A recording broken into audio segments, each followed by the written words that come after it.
Saya punya teman dari kalangan kafir yang sampai sekarang belum terima dan memaafkan atas kesalahan saya. Bahkan dia jelas-jelas memutus pertemanan. Dan setiap ketemu matanya selalu nantangin untuk berkelahi. Apakah saya harus berkelahi? Karena saya emosi tiap ketemu dia. Nantangin terus, dan kalau saya berkelahi apakah itu termasuk jihad? Ustadz, bukankah istri yang cerewet itu adalah hidayah buat suaminya? Bukankah suaminya tinggal nurut saja karena apa yang dikatakan istri itu adalah biasanya benar-benar kejujuran, karena istri tahu persis kelemahan atau kekurangan dari suami. Jadi ketika dicereweti tinggal memperbaiki diri. Masya Allah. Apa benar orang ateis itu pada jomblo? Ya. Soalnya kan jodoh di tangan Tuhan.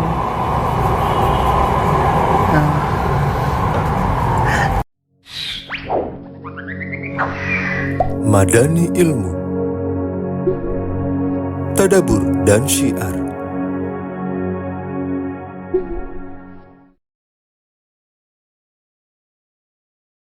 Saya punya teman dari kalangan kafir yang sampai sekarang belum terima dan memaafkan atas kesalahan saya. Bahkan dia jelas-jelas memutus pertemanan. Dan setiap ketemu matanya selalu nantangin untuk berkelahi. Apakah saya harus berkelahi? Karena saya emosi tiap ketemu dia. Nantangin terus, dan kalau saya berkelahi apakah itu termasuk jihad?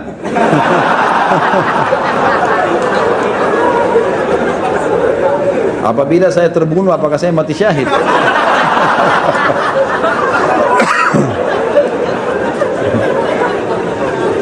Untung bertanya ini.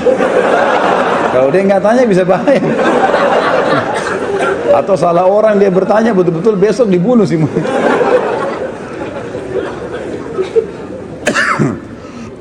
Baik teman-teman sekalian, saya tadi sudah bilang kalau orang kafir pun tidak boleh kita berbuat salah, dan kita harus fair. Kalau kita benar, ya sudah kita maafkan. Walaupun dia belum minta maaf sudah selesai. Kalau dia jaga jarak, kita jaga jarak. Tapi kalau seandainya dia yang benar, kita minta maaf. Seperti sini dikatakan saya punya kesalahan dan saya sudah minta maaf, ya sudah kita minta maaf.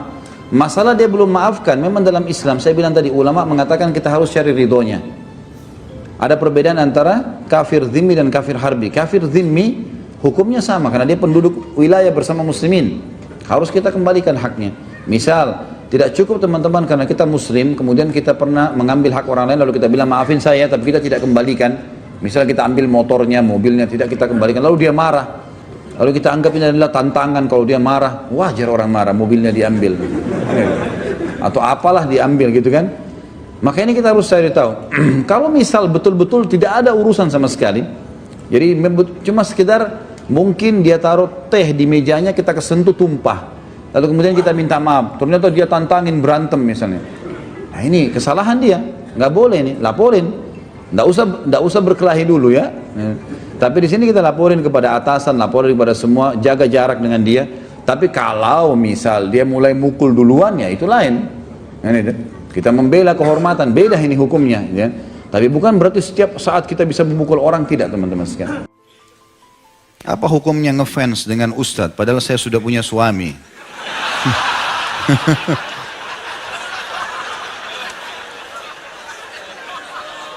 Ini perlu dirincikan, ngefans apa dulu? Kalau yang dimaksud adalah kajiannya, kajian penyampaian ilmunya, gak ada masalah. Tapi kalau fisiknya jangan. Nggak boleh. Semua muslimah kalau sudah menikah, suamiku adalah rajaku. Sudah selesai. Nggak ada lagi haram, tidak ada poliandri. Ya, nggak ada. Hah? Tidak boleh. Ya. Kalau cuma pelajaran yang disampaikan, nggak ada masalah. Ya, ilmunya itu nggak ada masalah. Mungkin penampilan lalu kemudian berharap suaminya bisa, itu mungkin umum. Tapi kalau sudah menyukai, akhirnya beralih sukanya dari suami kepada orang lain, ini nggak boleh. Hukumnya haram dalam Islam, tidak boleh sama sekali. Karena tidak ada poliandri kan gitu. Kalau poligami boleh laki-laki. Pembelaan kepada sama jenis saya. Jika kita menahan buang angin ketika sholat dan angin tersebut masuk lagi,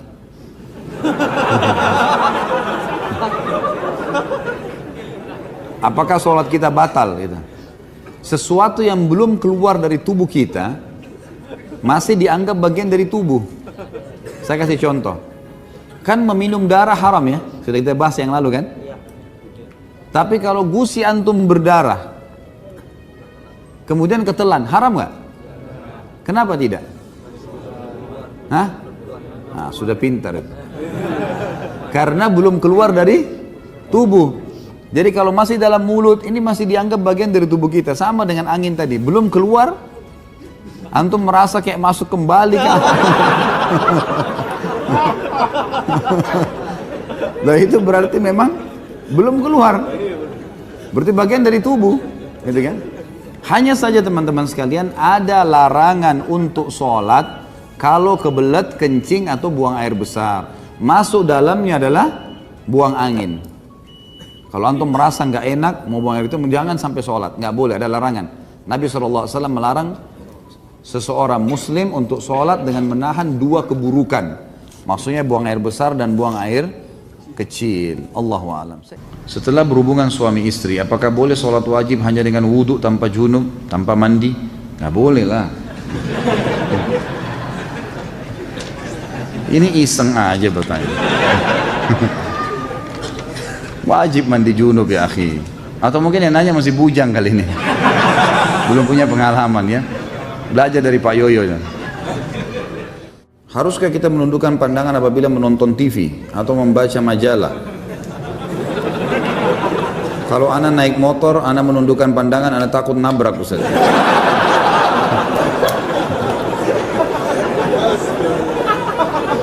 Ini nggak tahu, memang nggak paham bertanya atau iseng bertanya.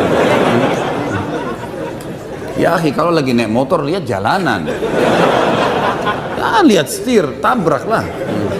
Saya juga naik motor gitu kan. Artinya menurunkan pandangan dari yang dilarang, kan gitu. Menurunkan pandangan, lihat lawan jenis, itu dinurunkan pandangan. Tapi kalau lihat jalanan, lihat pohon, lihat isyarat lampu merahnya, jangan turunkan pandangan. Apa hubungannya? Menundukkan pandangan dari yang diharamkan saja, gitu kan? Kalau yang diharamkan makanan, minuman, kalau semua antum tunduk, minum pun tunduk, gimana caranya? Nggak mungkin.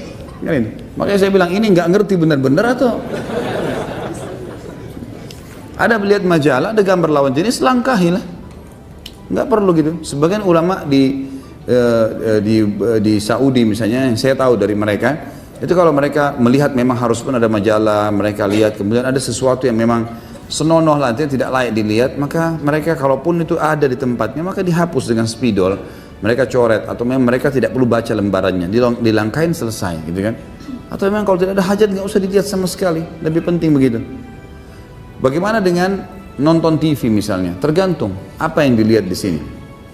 Ulama mengatakan ada hal-hal yang tidak termasuk dalam hal yang dilarang, seperti masalah majelis ilmu. Karena orang kalau ceramah dilihat, orang mau tahu orangnya, maksudnya dia ngomong apa, orang tahu. Kaifa haluka Ustaz Khalid? Alhamdulillah baik. Lama tak jumpa Ustaz, 2 minggu serasa 2 tahun.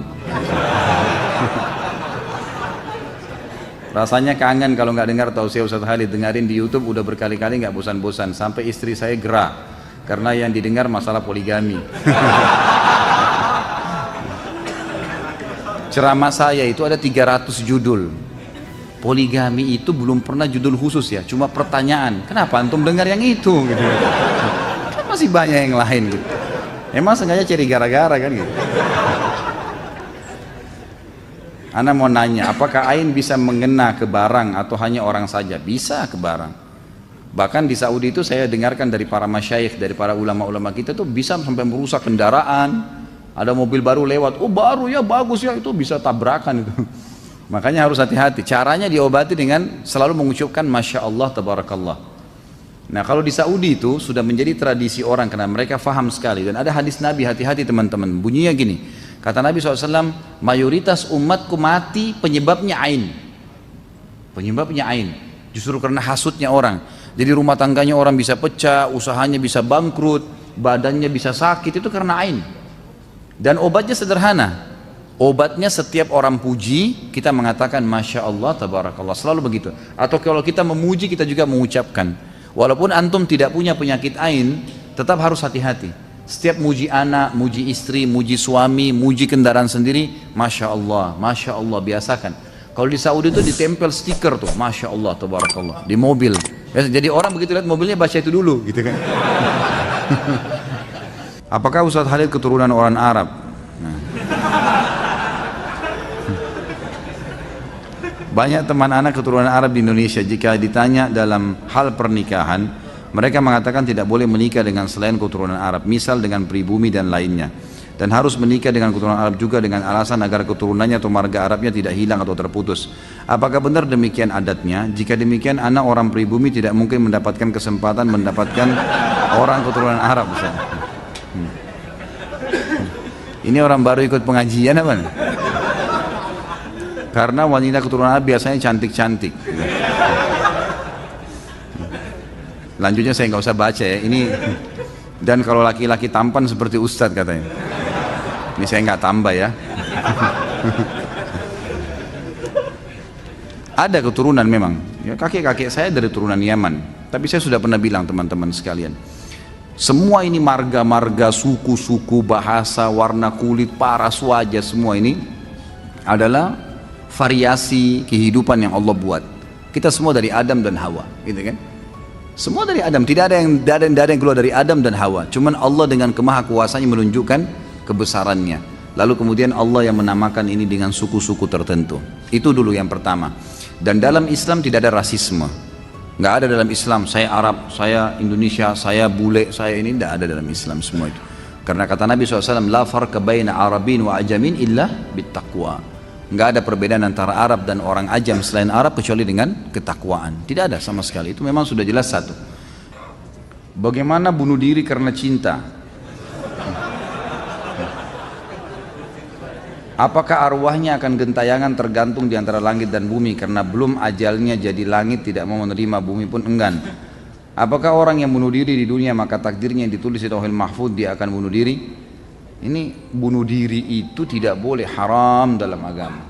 Dan ada babnya sendiri, nanti kita bahas, jangan terburu-buru. Apapun alasannya nggak boleh bunuh diri. Tidak ada, kalau bunuh diri, kalau tadi membunuh masih ada celah-celahnya. Tapi kalau bunuh diri nggak boleh, sama sekali mutlak. Nggak boleh, itu dosa besar.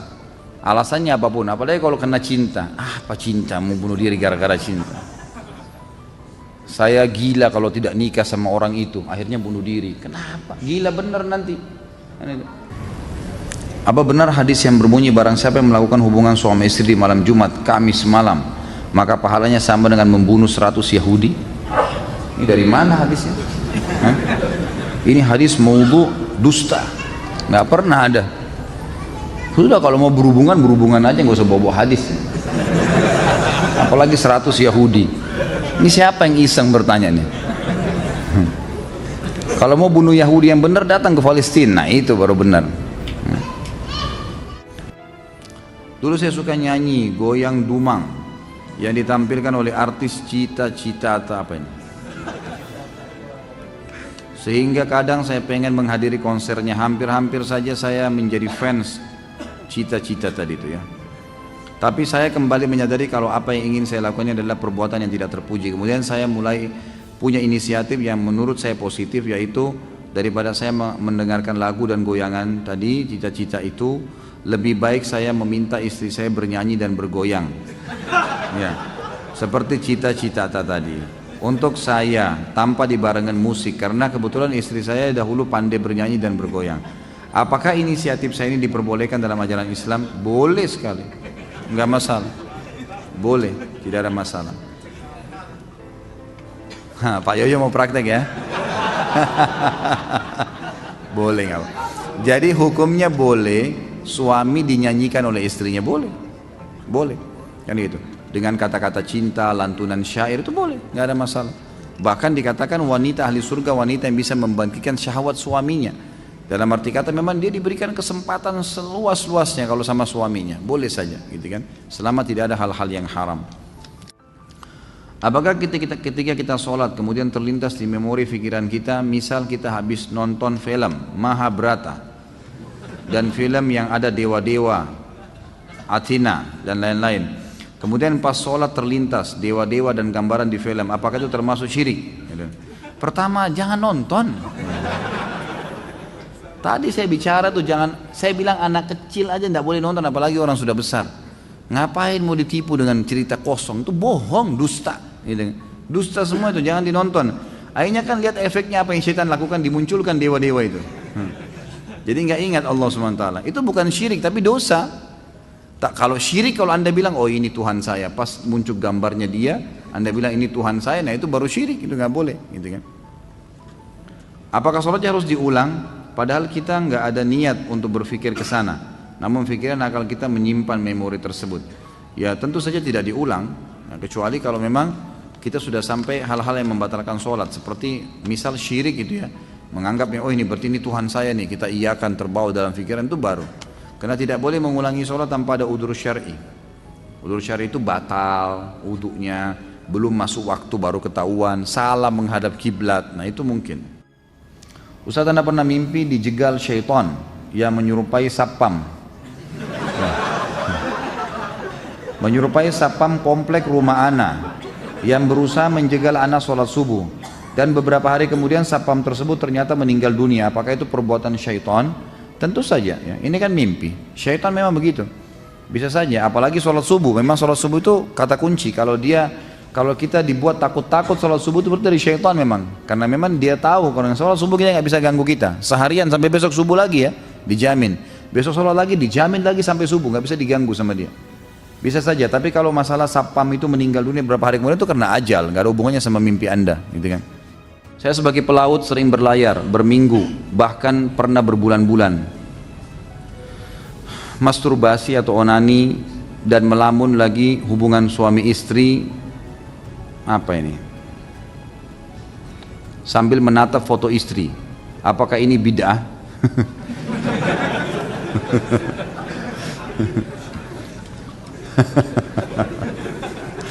Jazakallah khair, pertanyaannya membuat orang tertawa di malam hari ini. Jadi teman-teman sekalian, onani haram, nggak boleh dalam Islam. Sama memuaskan diri dengan cara pribadi begitu nggak boleh dalam Islam. Caranya bagaimana supaya tidak terjadi? Jauhkan semua fasilitas yang bisa mengundang syahwat, nggak boleh, gitu kan? Tapi kalau terjadi seseorang telepon istrinya dari jarak jauh, lalu kangen-kangenan, rindu, kemudian dia mungkin ya istrinya mengucapkan kata-kata sampai dia klimaks, nggak apa-apa itu halal, nggak masalah. Tapi jangan lakukan hal-hal yang tidak benar, teleponnya diciumin lah, apalah.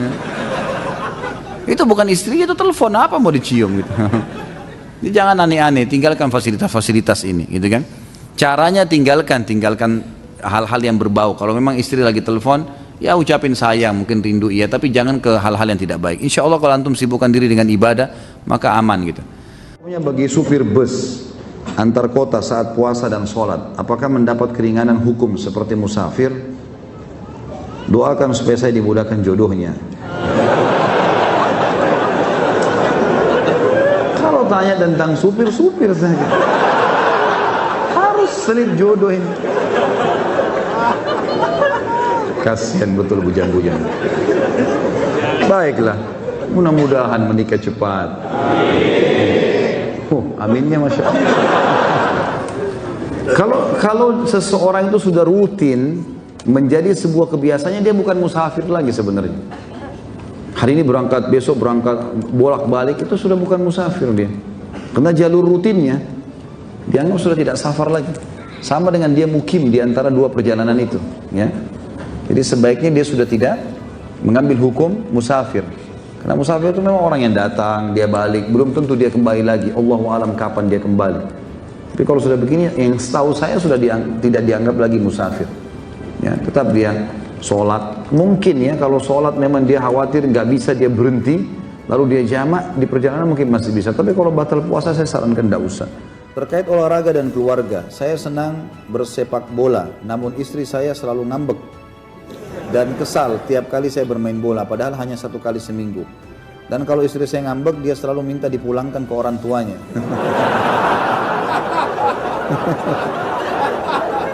Sebentar, ada lagi lanjutannya. Atau saya disuruh cari istri lain. Bagaimana hukumnya tentang hal itu, Ustaz? Mohon nasihatnya karena kebetulan istri saya juga hadir.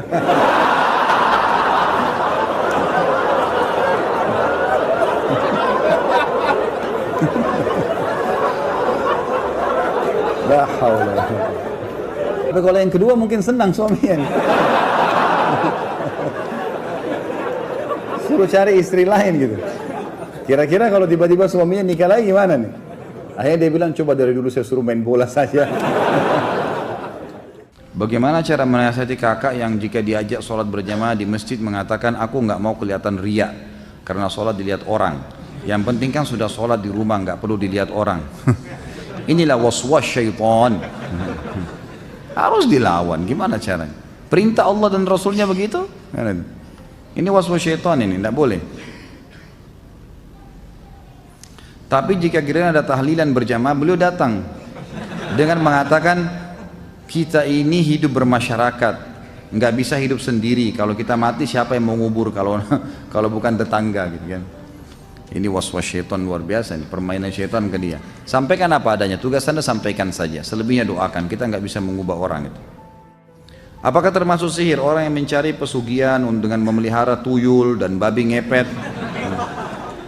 Sebenarnya ada nggak si Ato ya, hanya cerita sinetron saja? Allahu alam, saya tidak pernah berinteraksi sama tuyul dan babi ngepet ini. Tapi semua bisa terjadi. Namanya kuntilanak lah, apalah, pocong lah, semua itu istilah. Istilah bagi syaitan-syaitan yang dipakai oleh dukun-dukun. Di Indonesia, mungkin di negara Arab ada lagi istilah yang lain ya. Kenapa hanya ada di Indonesia ya? Mungkin karena itu bahasa kita. Itulah yang diwaris-wariskan satu sama yang lain. Saya mau minta tolong. Boleh minta. Ana minum dulu ya.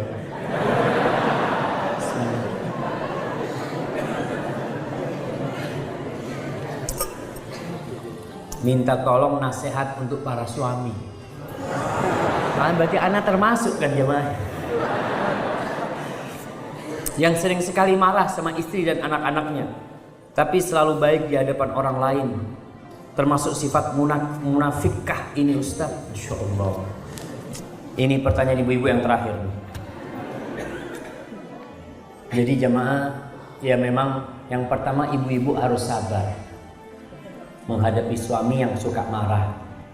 Kenapa? Kenapa ibu mau sama dia? Ya kan ibu yang milih dia. Ya udah diterima, ini namanya bersyukur. Qanaah, ya udah Ustaz, memang suami anak suka marah, ya bersabar pertama. Kalau nggak sabar, yang ada cerai nanti. Lihatlah kepada kelebihan suami, tidak melihat kepada kekurangan suami.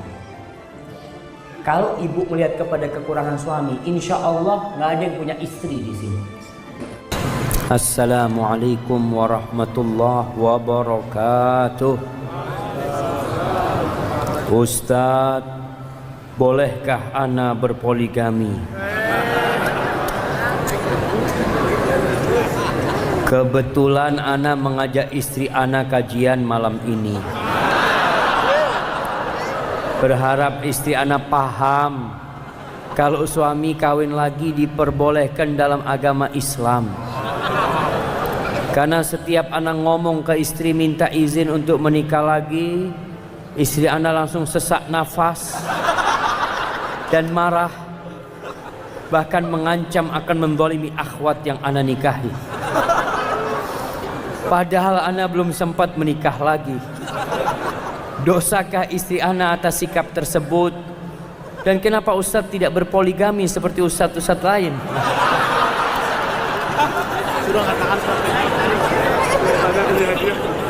Nah, yang tanya mau dikasih hadiah jemaah.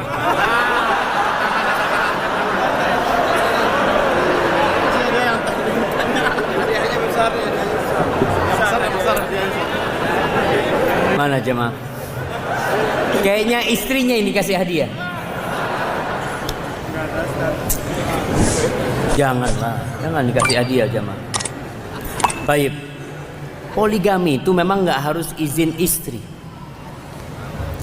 Kalau izin istri kayak gini modelnya, sesak. Silakan antum mau poligami asalkan mampu poligami. Tapi kalau nggak mampu jangan poligami. Makanya Allah Azza wa Jalla mengatakan fa in khiftum, kalau takut jangan. Takut nggak bisa berbuat adil, takut nanti jadi masalah. Dan orang yang poligami itu sedang mengundang badai ke rumah. Antum harus siap dengan badai tersebut. Jangan badai tak datang antum kabur. Assalamualaikum warahmatullahi wabarakatuh. Waalaikumsalam warahmatullahi wabarakatuh. Ustadz, bukankah istri yang cerewet itu adalah hidayah buat suaminya? Bukankah suaminya tinggal nurut saja karena apa yang dikatakan istri itu adalah biasanya benar-benar kejujuran, karena istri tahu persis kelemahan atau kekurangan dari suami. Jadi ketika dicereweti tinggal memperbaiki diri. Masya Allah.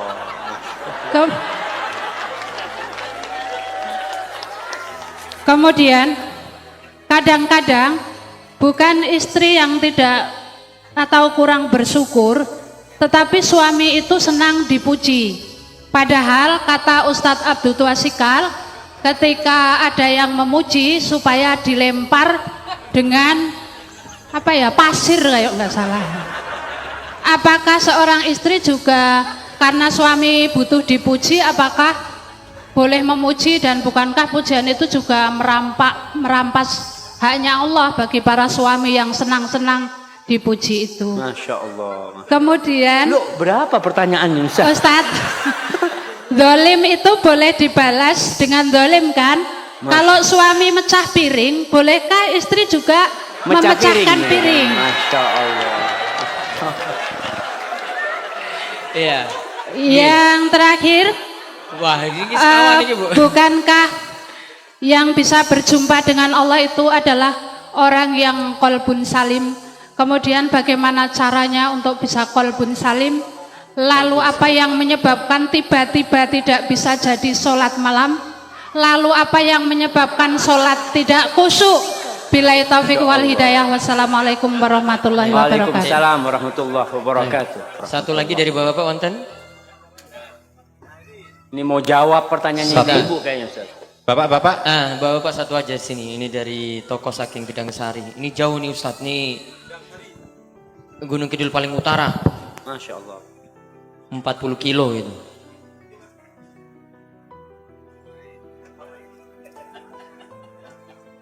Oke, setunggal mawon Pak. Diringkes. Ustaz. Nggih. Assalamualaikum warahmatullahi wabarakatuh. Nggih, waalaikumsalam warahmatullahi wabarakatuh. Yang saya tanyakan sesuai dengan realita Ustaz. Rumah tangga itu biasanya yang mencuci, yang memasak itu perempuan. Tetapi di rumah tangga saya dan dekat saya itu kok malah terbalik. Bukannya saya mencari menang, saya maafnya sudah 1000 maaf. Kemudian yang masak juga saya, yang nyuci juga saya. Istri cuma kebagian nyeteli katok. Itu aja kok belum bisa sakinah mawadah warahmah. Bagaimana Ustadz cara yang harus saya tempuh? Assalamualaikum warahmatullahi wabarakatuh. Baik, sampun nggih. Sampun. Yang pertama tadi Ustadz tentang bukankah istri cerewet itu malah manfaat gitu. Masya Allah. Itu gimana Ustadz? Iya. Iya, pertanyaan yang sangat indah sekali ya, karena memang salah satu yang menyebabkan kesalahan itu berulang kali terjadi karena kita beranggapan itu tidak salah. Kita menganggap itu benar. Sehingga istri tatkala dia cerewet, dia menganggapan dia ini sedang memperbaiki suaminya. Ingat, di rumah itu ada pemimpin. Siapa pemimpinnya? Suami. Allah mengangkat suami sebagai pemimpin. Ar-rijalu qawwamuna 'alan nisa bima faddalallahu ba'dahum 'ala ba'din wa bima anfaqu min amwalihim. Fasalihat qanitat hafizatun lil ghaibi bima hafizallah. Kata Allah, sesungguhnya atau lelaki-lelaki itu adalah pemimpin bagi kaum wanita. Kenapa? Karena Allah telah memberikan kemuliaan kepada lelaki-laki. Allah memberikan kemampuan untuk menjadi pemimpin kepada lelaki lebih daripada wanita. Yang kedua nih bapak-bapak ingat nih. Lelaki menjadi pemimpin yang pertama karena bawaan lahir yang Allah berikan kepada dia. Anugerah ilahi. Yang kedua dikarenakan suami memberikan nafkah kepada istrinya. Maka sang suami mendapatkan kedudukan lebih tinggi. Kepada istrinya, memberikan nafkah kepada istrinya. Kalau sang suami tidak memberikan nafkah kepada istrinya, biasanya rumah tangga mulai pincang kepemimpinan suami. Karena suami tidak memberikan nafkah. Dia jadi pemimpin karena memiliki kewajiban memberikan nafkah. Berkaitan dengan pertanyaan ibu tadi, bukankah cerewetnya wanita itu hidayah bukan suami? Buat suami, ya Allah ibu-ibu, suami itu paling sumpek kepada wanita yang cerewet. Nah, betul bapak-bapak? Semangat bapak-bapak. Bagaimana cara memperbaiki suami? Ada caranya. Tidak harus dengan cerewet. Yang pertama, suami itu sebagai pemimpin tidak suka digurui. Ya namanya pemimpin. Mau pemimpin itu diprotes sama anak buahnya? Sulit. Tapi ada cara memperbaiki pemimpin. Karena ingat itu pemimpin bapak dari anak ibu. Maka seorang wanita harus menampakkan penghormatan kepada suaminya, kepada pemimpin. Kalau ada yang ingin dia omongkan, ngobrol sama suaminya. Mas, kalau ada waktu aku ingin ngomong sesuatu mas. Ngomong sama suaminya di waktu yang tenang. Begini mas, mungkin aku yang salah mas ya. Aku ini cinta banget sama engkau mas. Baru ngomong. Kalau cerewet, mas, sini. Duduk sini. Ribut itu rumah tangga. Karena pemimpinnya suami. Apa ada anak buah panggil pemimpinnya? Ya, kepada pemimpin nanti diharap kumpul sama anak buah. Nggak ada. Yang dipanggil anak buah dipanggil sini sama pemimpin. Ibu kan tujuannya memperbaiki suami. Bukan sok jadi jagoan, tidak. Tanyakan, mas yang kayak gini nih bener enggak mas ya? Pura-pura tanya. Padahal mau ngasih tahu sama suami. Enggak masalah dengan cara seperti itu. Mudah-mudahan suaminya jadi ngerti. Karena tujuan kita itu adalah bagaimana perubahan terjadi di diri suami. Duduk, nggak perlu umpamanya ketika duduk mengatakan qala Allahu Ta'ala. Allah berfirman. Masya Allah. Jadi suaminya kayak diceramain gitu, Masya Allah. Orang suaminya diceramain ustadz belum tentu dengarkan. Apalagi diceramain istri. Maka tolong diperhatikan hal itu. Perbaiki suaminya dengan cara yang baik. Kalau ngomong, kadang-kala kalau berbicara itu saling angkat suara. Dia ngomong, Ustadz, anak kalau ngomong sama suami mesti jawab. Maka jangan ngomong, tulis. Tulis, karena kalau nulis itu insya Allah bisa memilih kata-kata yang baik. Nggak emosi orang nulis itu. Lalu berikan kepada suaminya. Begitu pula bapak-bapak. Kalau ingin menasehati istrinya, jangan di depan anak-anak, jangan. Jangan di depan orang, jangan. Ketika semua anak-anak sudah tidur ya, di kamar berduaan, katakan kepada istrinya, Dek, nggak ada wanita yang lebih aku cintai daripada dirimu di muka bumi ini. Masya Allah. Itu istri dapat kayak gitu, Masya Allah. Baru kasih nasihat. Tapi kalau ngasih nasihat, Dek, aku benci sama engkau. Allahu Akbar. Yang kedua tadi langsung terjadi piring yang saling pecah. Baik Ustaz. Mungkin seperti itu. Kalau ingin memperbaiki suaminya, karena wanita ini yang solehah adalah yang tunduk dan taat kepada suami. Taat sama suaminya. Ustaz, saya adalah seorang lelaki. Banyak yang menginginkan saya.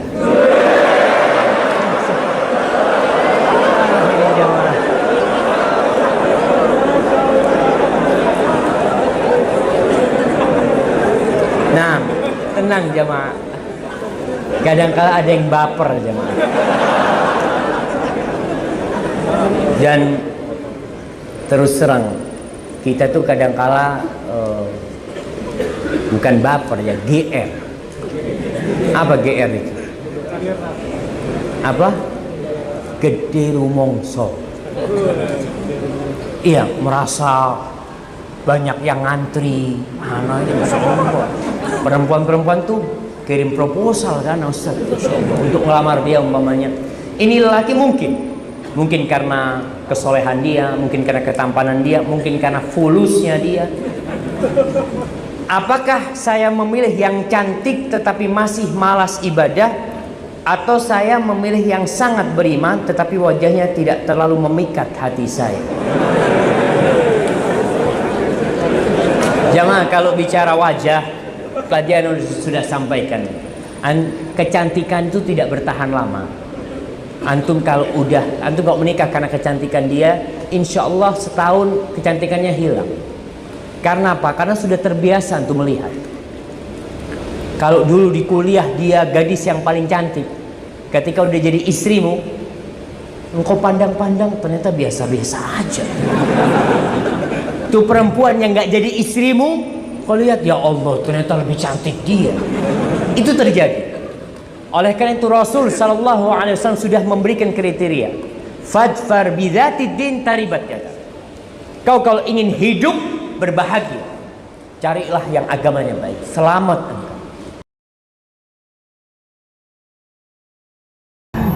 Apa benar orang ateis itu pada jomblo?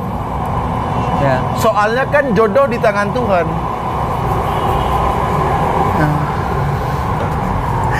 Soalnya kan ada ungkapan jodoh di tangan Tuhan. Nah kalau ateis, jodoh di tangan Stephen Hawking, Mas begitu. Atau di mana kalau jodoh orang ateis gimana? Di Gramedia jodohnya. Anda ke Gramedia Cari ketemu. jodoh ya. Tapi mungkin kita bisa tarik dari pertanyaan ini, nggak usah dijawab kalau ini terlalu aneh nih pertanyaan. Iya, kan? jadi justru itu menunjukkan kasih sayang Tuhan. Oh, Walaupun orang yang nggak nyembah Tuhan, dia tetap kasih jodoh. anjir. Orang Iya ateis juga kan ya. dikasih jodoh. Iya, Dikasih rezeki secara umum. Jodoh, Ya. jodoh kan rezeki. Dikasih makan dia.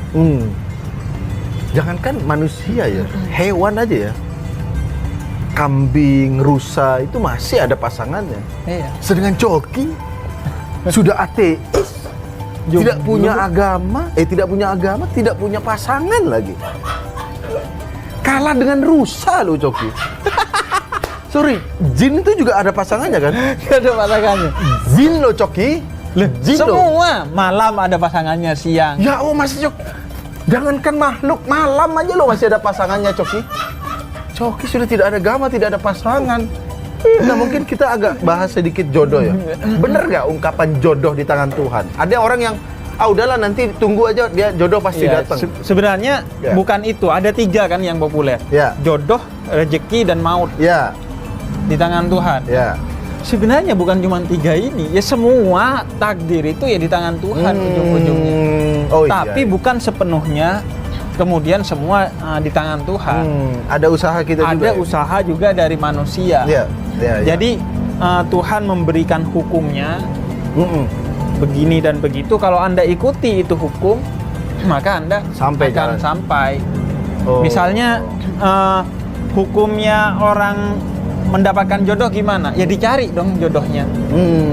Kalau Anda introvert di kamar doang, terus Anda nunggu ya? nggak punya WhatsApp, nggak punya Facebook, nggak punya medsos, Terus Anda nyalain- nggak hubungan sama siapa-siapa, Nyalain Tuhan ya? Nyalain Tuhan. Tuhan mana jodohku? Ya Iya. Anda introvert, Iya. bukan salah ini Ya, ya. sama kayak hidayah kan Ya. orang gitu. Hidayah belum datang, hidayah dijemput, jangan ditunggu. Boleh nggak jual ginjal buat naik haji? Maksudnya kan mungkin ada orang yang ingin banget naik haji, tapi dia nggak punya duit. Boleh nggak kalau dia jual ginjal? Mungkin saya bisa bantu jawab sedikit ya. Ya gimana? Boleh aja kalau menurut saya boleh. Cuma Anda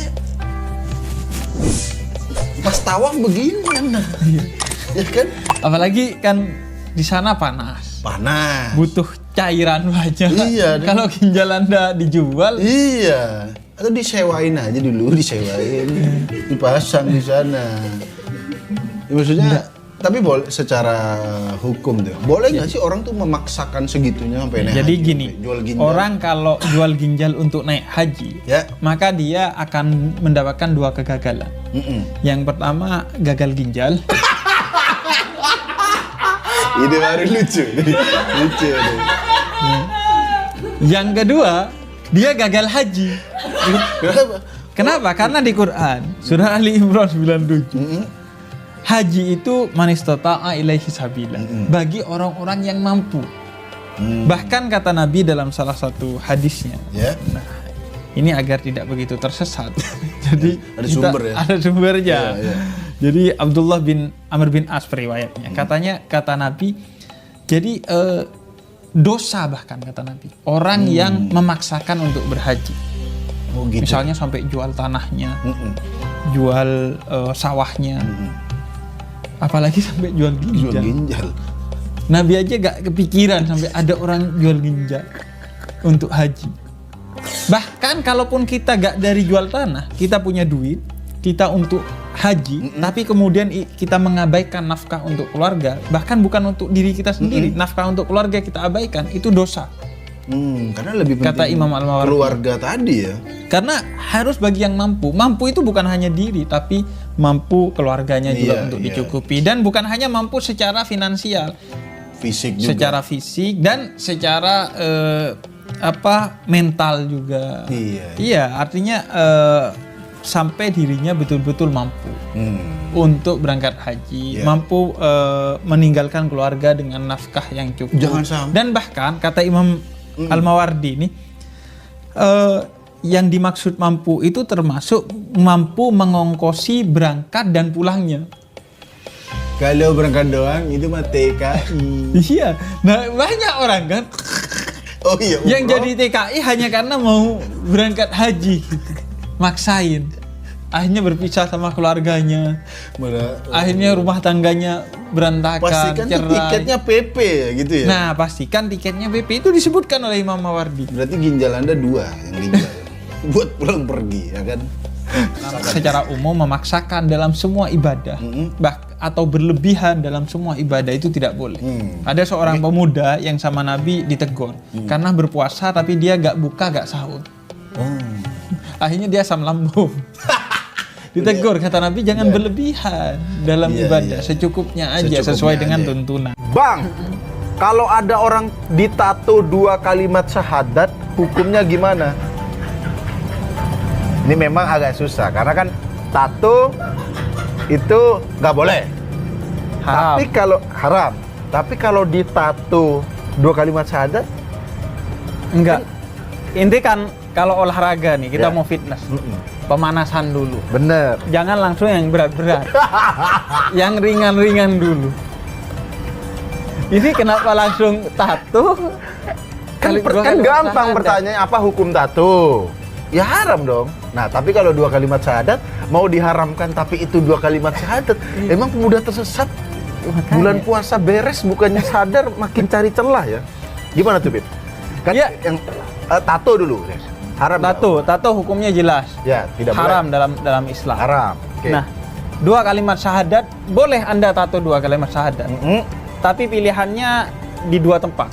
Di mana tuh? Yang pertama di hati Anda seharusnya. Di hati Anda, agar hati Anda tidak Oh, tidak kemana-mana ya. Kecoki-cokian. Tidak kecoki-cokian. Maksudnya Kemudian yang kedua, di pikiran Anda, agar dia menggeser pikiran-pikiran mantap-mantap. Atau kalau enggak, Anda tato ya di tembok rumah, kaligrafi, kalimat syahadat. Mending begitu ya. Jangan Iya. di tubuh ya. Iya, Karena makanya. nggak bisa dicampurkan. Memang kalimat syahadat nih baik, mulia ya. Mulia. Tapi ya jangan ditato. Tapi kalau digunakan sebagai tato, tatonya haram. Kita juga nggak tahu apakah pemuda ini dia pengen selalu Islam. Apakah mungkin dia mu'alaf? Jadi dia pengen mu'alaf tiap saat mungkin. Apa jadi kalau aduh ketiduran sesat dikit asadullah. Kemana-mana ada godaan asadullah. Gitu. Nggak tahu juga ya. Kenapa? Apa esensinya dia menato kalimat syahadat. Iya, makanya kalau Iya. enggak Anda custom jam aja yang ada tulisannya kalimat syahadat. Atau baju lah ya kan, atau gelang yang ada tulisannya. Enggak, kalau baju gimana? Dia masuk kamar mandi buka baju. Oh iya juga. Tersesat, tersesat. Assalamualaikum Bib. Saya mau tanya. Kan katanya kalau mau masuk masjid sunnahnya kaki kanan. Bener nggak tuh? Hadis Nabi melakukan Nabi. apapun yang sifatnya kebaikan itu kanan dulu. Oke. Kita pernah bahas dulu. Bahkan pakai masker Kanan dulu. karena baik dari kanan dulu. Nah, bagaimana dengan Dani Aditya yang dia menaiki kursi roda? Apakah roda kanan dulu kalau masuk masjid? Ya. Gini. Jadi Gini. Islam itu karena dia adalah penuh cinta, Ya. maka dia mengerti semua kondisi orang. Iya. Jadi kalau dalam keadaan-keadaan yang darurat, yang tidak memungkinkan, Iya. maka dimaafkan. Oke. Lagian gimana ceritanya roda? Roda kan harus bareng. Iya. Bagaimana kanan dulu tuh maksudnya gimana? Oh, mungkin diangkat gini. Mohon maaf ya buat pada Mas Takim. Apabila orang Dani Aditya, dia kan difabel, dia berada di masjid aja sudah, maksudnya udah niatnya berarti luar biasa banget gitu. Luar Maksud biasa. dia dengan keadaan seperti itu, dia mau ke masjid, mau sholat di masjid, Anda persulit lagi dengan suruh kanan dulu. Agak repot memang sebenarnya Dani Aditya. Iya, agak repot. Gimana? Nggak bisa. Roda kanan dulu enggak. Ini tadi yang makhluk Iya, tadi ya. dimaafkan kondisi yang seperti itu. Iya, iya. Asal jangan didorong gitu. Mau nanya, kan negara punya utang. Nah, yang mempertanggungjawabkan utang negara di akhirat siapa ya? Apakah kita rakyat ikut mempertanggungjawabkan? Oh iya kan utang negara nih banyak nih. Nanti kalau di akhirat siapa yang tanggung jawabnya? Jadi pertama, Nabi itu menegaskan bahkan orang yang mati syahid, mati dalam keadaan yang sangat termulia, Ya, itu utang tidak bisa hangus. dihapuskan. Harus utang itu harus, Tetap harus dibayar. dibayar. Mm-mm. Dan perkara utang ini saking pentingnya sehingga Quran mengatur secara detail. Bahkan diatur dalam Quran. Diatur di dalam Al-Quran. Ya. Jadi kalau kamu ngasih utang harus dicatat. Kemudian ketika jatuh temponya kamu tagih. Kalau dia gak kuat bayar kasih tempo waktu. Ya. Sampai 3 kali. Gitu. Ya. Jadi dan yang punya utang itu harus bayar karena dibawa mati utang itu. Mati pun dia bawa. nggak otomatis hilang ya. Dan Tetap saking harus mulianya sehingga orang yang ngasih utang terus dia yang ditagih itu gak bisa bayar, selama tempo gak bisa bayar itu dihitung sedekah dalam Islam. Oh gitu. Maksudnya kalau misalnya ente minjemin aku nggak bisa bayar. Selama masa itu hitungannya ente sedekah. Hitungannya Wah, sedekah. begitu detailnya aturannya ya. Iya, tapi saya mending sedekah ke masjid daripada ke orang yang suka ngutang. Yang Karena kalau kalau nagih lebih galak dia. Kayak kita yang punya utang. Dulu saya cerita dikit ya. Dulu saya teman ada utang ke saya, Bib. Saya tagih nggak pernah bayar. Sampai saya mimpi, Bib. Saya nagih di dalam mimpi. Orang itu nggak mau bayar. Aku gitu, ya Allah gimana di dunia nyata dalam mimpi aja khayalan itu dia nggak bayar. Berarti dia bayar utangnya dia itu di atas khayalan saya, Bib. Di atas mimpi saya. Oke lanjut. Bib. Iya, jadi soal utang negara, Ya. Begini, Anda itu sudah susah sebagai rakyat, jadi nggak akan kena lagi kesusahan untuk menanggung utang negara ini. Jadi utang yang dimaksud dalam hadis Nabi dan dimaksud dalam Al-Quran adalah utang yang sifatnya pribadi, utang kita pinjam ke orang lain. Tapi kalau utang negara, itu ya tidak ditanggung oleh kita sebagai rakyatnya. Nah karena itu, Khalifah Umar bin Abdul Aziz itu ketika diangkat jadi khalifah, beliau itu nangis. Kalau kita kan diangkat jadi presiden, Malah rebutan senang, di sini. malah rebutan. Jangankan presiden, Pak RT aja. Iya, di camat, apa, Klebun setelah- kalau Madura Klebun. Klebun. Terus naik pickup di belakang Oh, dada-dada. dada. Saking Khalifah bangganya. Umar bin Abdul Aziz malah nangis. Kenapa? Karena bebannya besar, amanah sebagai pemimpin negara kan. Ya. Artinya. Makanya dia pulang ke rumah istrinya. Istrinya itu kan karena anak seorang raja dari khalifah sebelumnya, maka kemudian kan kaya, banyak barangnya. Barangnya itu suruh sedekahkan. saat itu harus hidup sebagai sederhana. Jangan sampai kata dia seorang pemimpin itu lebih kaya dari orang yang paling miskin dari rakyat. Mau tanya, pintu neraka didorong apa digeser? Tungguin. Ini salah satu pertanyaan yang paling banyak ditanya. Enggak, tungguin. Itu kenapa nama saya gak disebut? Ini soalnya Bang Muslim Q&A dan Bang ini Jok. pendek pertanyaannya. Ya oke, saya sebut deh. Bang Enggak Muslim, ada, Bang Ustaz. Coki, Kurang dan aja. Habib Hussein Ja'far. Saya wakili kan, oke. Anda tidak disebut, agak narsis sedikit. Pintu neraka didorong apa digeser? Ini pertanyaan yang salah satu sering ditanya. Maksudnya, sekali lagi, ini seperti pertanyaan yang kemarin. Kalau orang buta warna masuk neraka bisa lihat api nggak? Iya. Jadi Kalau Anda masuk neraka, udah nggak penting itu pintu digeser, Atau didorong. Dan Anda ini terbakar juga. ini lagi-lagi orang yang sia-sia seperti ini. Ngapain sok nanya pintu neraka surga? Dia suruh nanya pintu neraka karena nanti masuk neraka. Iya, makanya ini dia nanya pintu Orang-orang neraka. sia-sia seperti ini. Pintu neraka Oh, didorong pintu apa neraka. digeser? Oh. Ya, makanya mungkin dia ini nanya, jadi dia siap-siap gitu. Jadi yang jelas ya, pintu neraka dan pintu surga Ya, itu sama-sama dikunci. itu yang dulu. dulu. Itu Pasti, dulu ya, iya. dikunci ya. Pasti dikunci.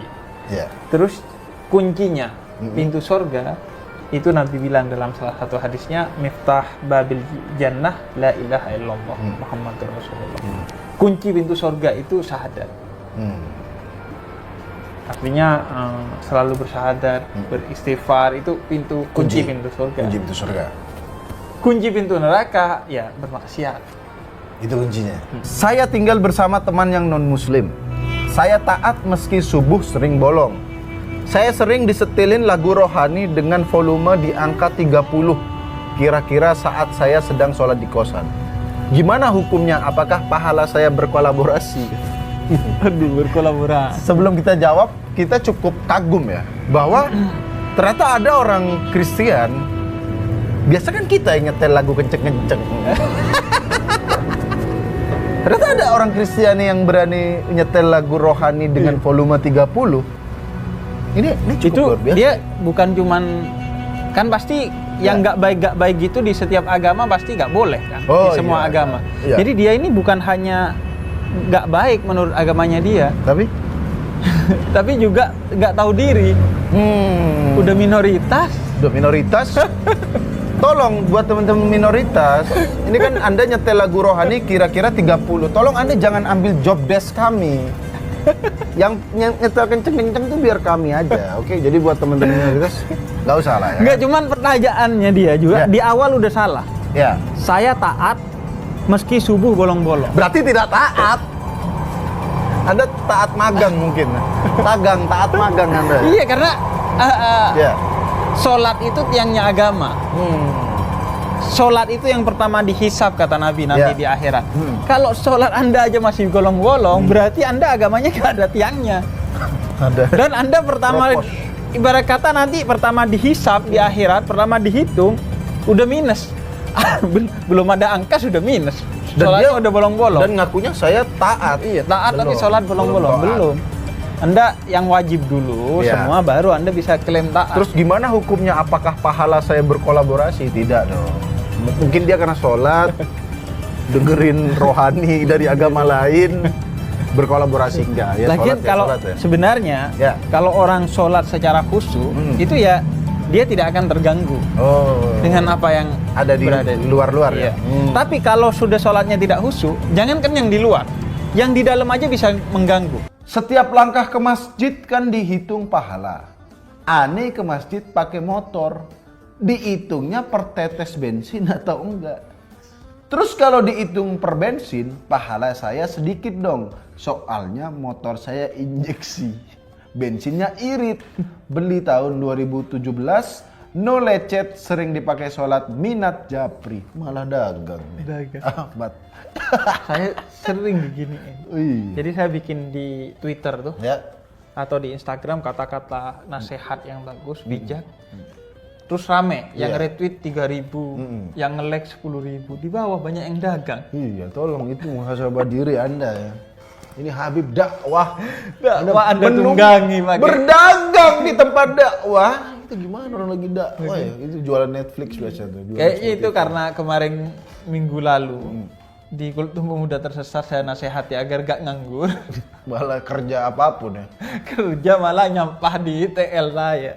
Saya nge-tweet dagang juga, jangan lupa mampir ke tempat makan saya. Ada yang jualan juga.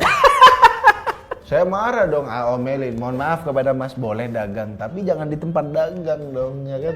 Oke, kita kembali ke permasalahan Mas Ahmad ini. Mas Ahmad ini. Ngomong-ngomong soal pahala, ini kan ada yang mikir gini, kalau ke masjid dihitung tiap langkah, ada yang sengaja jalannya gini, dikit-dikit, di zigzag atau gini, dikit.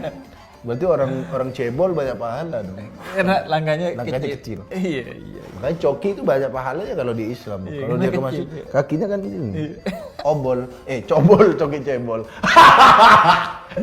Oke, gimana tuh, Beb? Apakah agama ini soal hitung-hitungan? Satu langkah, satu pahala. Kalau bensin gimana dong hitungnya dong? Kalau kita melangkah ke masjid, satu pahala. Kemudian mundur 2 kali, dosa dong 2. Karena mundur. Itu malaikat juga ngeselin juga yang nyatet ya. Jadi ya gitu, intinya sih tidak bersifat kuantitatif seperti sering saya jelaskan. Iya. Jadi itu hanyalah perumpamaan. Besarnya pahala orang yang misalnya pergi ke masjid, mengantar jenazah. Itu besarnya sampai langkahnya itu dihitung oleh seberharga Allah. Itu. Seberharga gitu. Itu. Oh, iya. Nah, nanti hitung-hitungannya seperti apa? Anda jangan tanya ke Habib, tanya ke malaikat tukang catat. Saya nggak tahu rumusnya. Tapi yang penting Anda itu jangan hitung-hitungan sama Allah. Kenapa? Karena wa in ta'uddu nikmatallahi la tuhsuha. Kamu kalau ngitung nikmat Allah nggak bisa. Jadi nggak usah kamu ngitung apa yang kamu berikan ke Allah. Giliran nikmat Allah nggak bisa ngitung. Giliran dia berbuat baik dihitung. Mana hitungnya per liter lagi tadi. Assalamualaikum Beb, mau nanya. Kalau kita sengaja bernafas di pinggir orang meninggal, apakah itu termasuk sombong? Jadi orang meninggal, dia bernafas, masuk sombong? Soalnya, ini saya jawab dulu ya Beb, sebelum jawaban benernya. Kalau Anda nggak bernafas, Anda meninggal juga dong. Nggak, jadi kalau orang bernafas sengaja di samping orang meninggal, itu hukumnya dosa. Loh, kenapa tuh? Tapi bukan karena sombong. Karena bodoh. Melakukan hal sia-sia. Dia bukan sia-sia, maksudnya ya bernafas adalah hal yang wajar. Ya maksudnya ngapain dia bernafas di samping orang meninggal itu ngapain? Kecuali dia sengaja dikencengin gitu maksudnya. Iya ngapain? Misalnya ada yang orang meninggal dan dia mendekatkan diri. Karena yang sudah meninggal nggak bisa nafas. Iya, Anda ditempelin orang tuanya Anda. Padahal Anda dia yang dikubur. Sebenarnya aneh kalau dia bilang mau sombong itu aneh. Karena kenapa? Dia yang sudah mati belum tentu tidak masuk surga, belum tentu lebih buruk dari yang bernafas. Oh iya juga, jangan-jangan dia meninggal itu malah masuk surga. Husnul khotimah. Anda yang nafas. Apalagi kalau niatnya sombong, ya termasuk sombong. Kalau dia bernafas, niatnya untuk sombong, ya sombong. Yuk subscribe channel ini. Semoga subscribe Anda bisa menjadi bagian dalam syiar Islam kepada sesama dan dinilai kebaikan oleh Allah Subhanahu wa taala. Amin ya mujibas sa'ilin.